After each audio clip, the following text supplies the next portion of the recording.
Let's upcycle this IKEA Kallax unit. First step was to take it outside and clean with sugar soap. Next thing was to sand the whole unit down with a 120 grit. I then brought it back inside to be painted. I'm using Frenchic's The Lazy Range Funky Dora.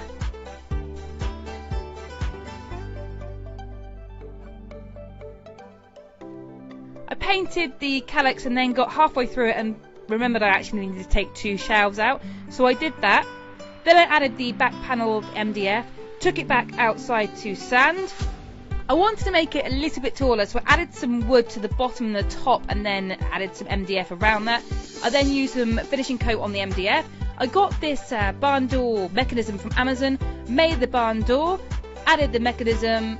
Here's the before and here's the after.